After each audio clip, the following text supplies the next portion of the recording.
Brigadier साहब, ये जो तालिबान है ये तो अब इंडिया को प्यारे हो गए। मैं उस तारीख में नहीं जाना चाह रहा, पाकिस्तान का तालिबान के साथ जो रवैया रहा या दोनों का यानी तालमेल किस तरह से था तारीख के अंदर।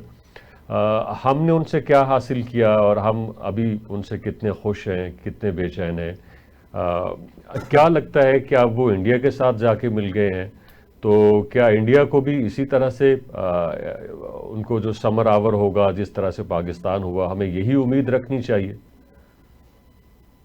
देखिए, इस सारे मामले में समझने की बात यह है कि दुनिया इस वक्त तस्वीराती तवाज़ुन जो है उसके अंदर तगय्युर और रद्द-ओ-बदल के फेज से गुजर रही है।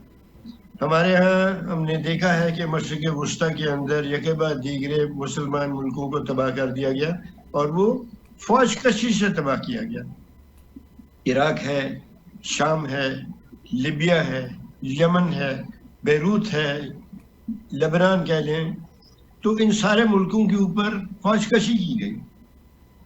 और अभी खतरा मुसलमानों को ये भी है कि बाकी जो ममालिक बचते हैं वो भी इस मुमकिन फौज कशी की जद में है।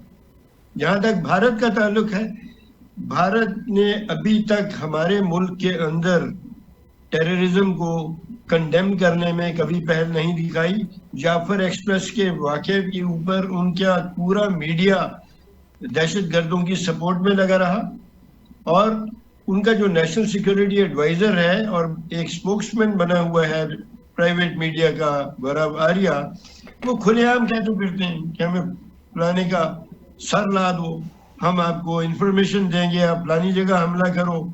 आप फिर वो रेशल टेररिज्म के ऊपर आते हैं। तो इसमें हमारी फॉरेन डिपार्टमेंट जो वजारत है, वजारत खारजा, उसको चाहिए कि इस किस्म के कैरेक्टर्स जो हैं उनको अक़वाम मुत्तहिदा के तहत दहशत गर्द डिक्लेयर कराया जाए और भारतीय हुकूमत के तमाम वो अफराद जो इस किस्म की बातों को सपोर्ट करते हैं, अप्रूव करते हैं, जैसे उनके वजारत इत्तलात है, तो वो इस मीडिया के अंदर इस किस्म की बातों को टॉलरेट कर रहे हैं, कोई एक्शन नहीं लिया। हालांकि ये खुलेआम दहशत गर्दी, लाशों की बेहुरमती करने का वो खुलेआम कह रहे हैं और दुनिया खामोश है। और हमने किसी बड़े फार्म के ऊपर इस चीज़ को नहीं उठाया।